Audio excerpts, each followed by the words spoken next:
I'm going to talk a little bit about William Bartram's travels, his book, published in 1791. And I'm not going to begin to lecture anyone on the geography of the St. Johns River. All right, there are people here that know this river so much better than I can ever begin.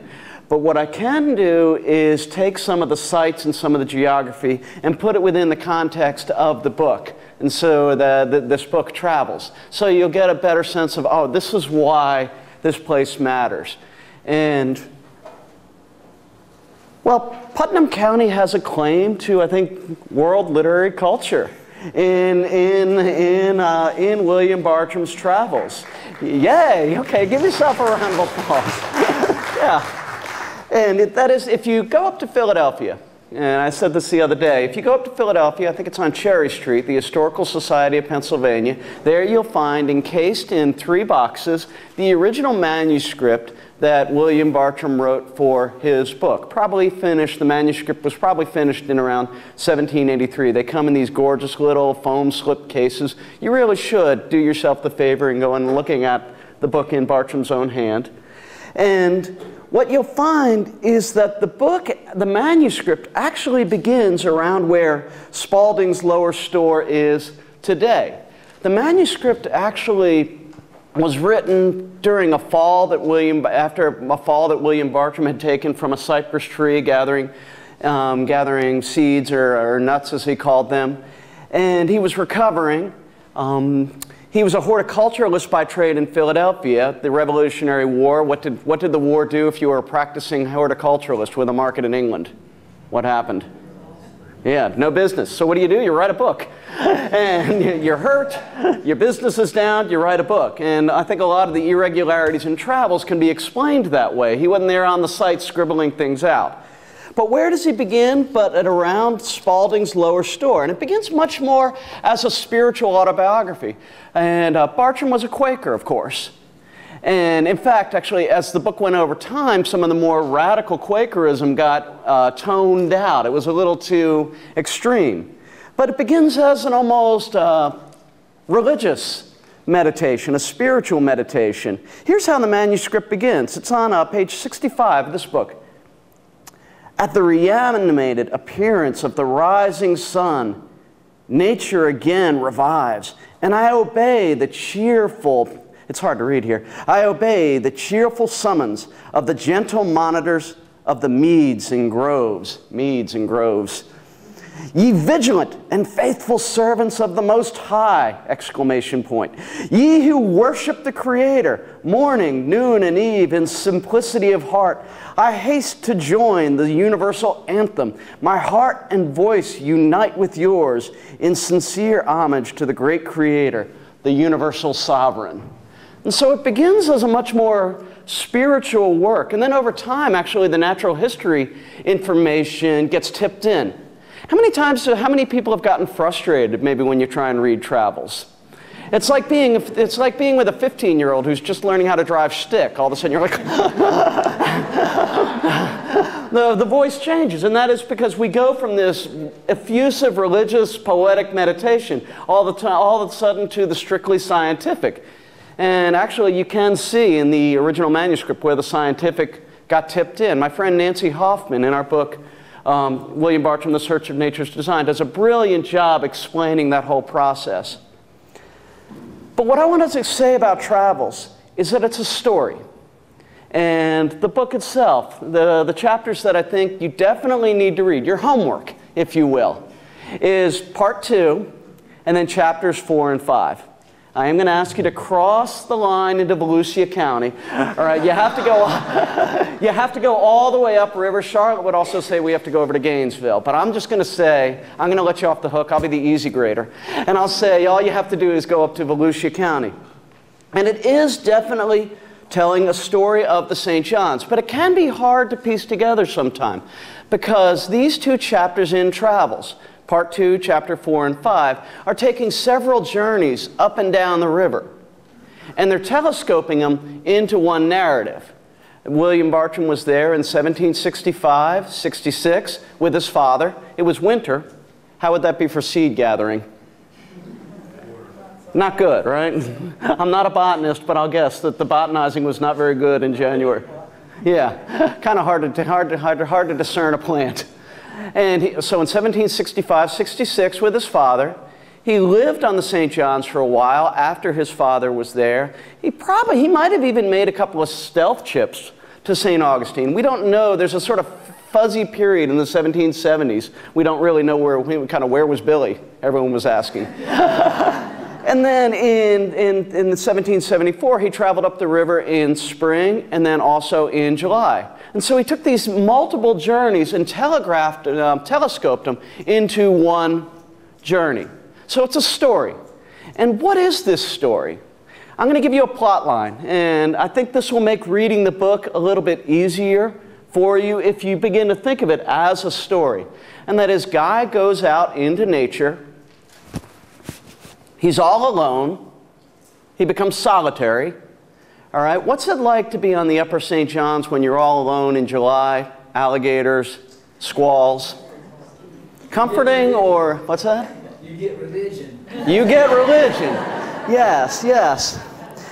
Yeah, you get religion. Thank you, Dean. And another word they had for it in the 18th century is you experience sublimity. You experience the sublime.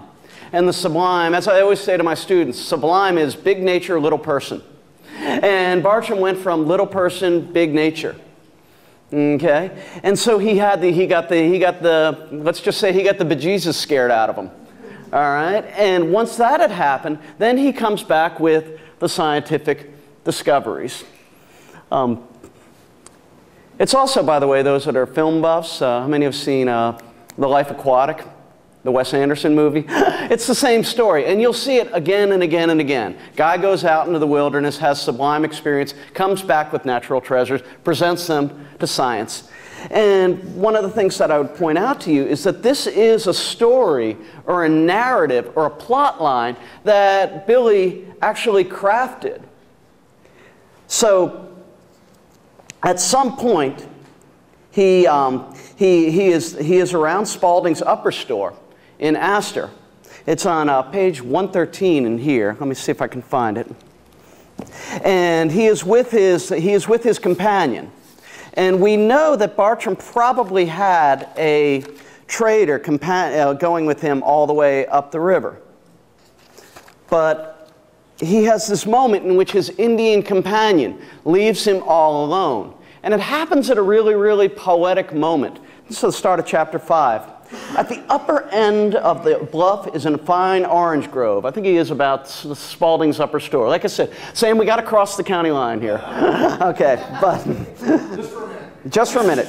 Here my Indian companion requested me to set him on shore, being already tired of rowing under a fervid sun, and having for some time intimated a dislike to his situation. I readily complied with the desire, knowing the impossibility of compelling an Indian against his own inclinations, or even prevailing upon him by reasonable arguments when labor is in the question. Before my vessel reached the shore, he sprang out of her and landed, when uttering a shrill and terrible whoop, he bounded off like a roebuck, and I lost sight of him. All right. I think in this case, when Bartram is being incredibly dramatic, usually there's something up. And he's actually kind of full of it here. God bless him. He does have a companion going up to the upper store. And I think in this the story that he's creating is this increasing isolation in order to get to the sense of sublimity, in order to get to this sense of, oh my God, I am alone in nature. And indeed, in the next page or so, that's when things start to get a little bit hairy. There's where he sees the gators, those memorable scenes. Behold him rushing his forth from the flags and reeds. His enormous body swells, his plaited tail brandished high float upon the lake. The waters like a cataract descend from his opening jaws. Cloud of smoke issue from his dilated nostrils. The earth trembles with his thunder. And so again, if we think of these in terms of building an emotional effect, if you think of this as a storyline, I think the whole book begins to make sense. And I could keep going, and we can talk about how the scenic at Payne's Prairie or the Great Alachua Savannah fits in. But I think what Bartram is doing is building this story of the naturalist venturing out into solitude and coming back with the treasures of science that he then presents to institutions. And so here he has the storm. But then after that, if you notice, if you read this over carefully, he gets into the birds that he's found. And he doesn't describe every bird, he describes his best stuff. So he describes the sandhill crane, he describes the vultur sacra, which may be the golden eagle. It's still debated what it is. Catherine, whatever. I have an ornithologist who's written the paper, I just can't remember what his findings are. Yeah, and I think Bartram was confused. I think the description itself is pretty confused. But he describes the limpkin, which, though, any limpkin fans here? Yeah, of course. And the limpkin is, of course, endemic to Florida. And so for Bartram to see the limpkin was a very, very valuable thing as a naturalist. This is the thing that field scientists live for, the new discovery. You know, this is the plant or the critter that may carry their name. And even though Bartram was a humble type, we all kind of want that new. We want that new thing. And sure enough, right after all these sublime experiences, he puts in his best stuff, the limpkin. Being heretofore so closely invested by forests and deep swamps in the great river, I was prevented from seeing the progress and increase of the approaching tempest. All right, so there we get the tempest, and now we have, there is inhabiting the low shores and swamp of this river and the lakes of Florida, something called the Indian name of Ephosica, which is the, would it be Creek or Muskogee word for crying bird. And those that have heard the limpkin know it as a very piercing and harrowing cry. And in a few pages more, we get his most impressive botanic discovery, the Ixia caelestina, which, Dick, you're going to talk about the Ixia, right? It wasn't seen again until 1921 by John Kunkel Small.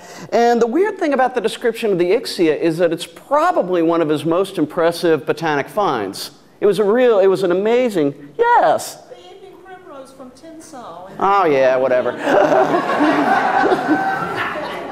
Okay, and let's go with one of his four. Okay, I'm gonna put on the triumvirate. I'm gonna go out on a limb. The Franklinia, the Ixia, the evening primrose.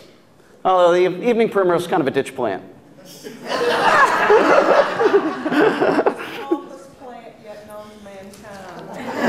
There you go. Anyway, it was a heck of a find. It was really an amazing thing. And here Bartram only has a sentence about it. I have no idea why he doesn't say more about it. And the funny thing is that he had information about it. He had, one of his most beautiful letters was written in 1967 to the Philadelphia physician Benjamin Rush. And he sent it off probably for publication, never got published. Why isn't there more of a description of the Ixia? And I'm going to close by just saying that Travels in some ways is a slap-together book. It is a story, but it's a kind of mishmash. It's a pastiche. Bartram himself wanted to go back. He wanted another shot at it. It's a book written under imperfect situations. It's a book written under imperfect conditions, which I'm going to say makes it human. And I'm going to say what makes us all human is the love of the story. And that's the way I would really like you to approach William Bartram and Travels, as not only a naturalist, not only as an observer of human culture, not only as a deeply sympathetic person, but also as a just very, very good storyteller. Thank you very much.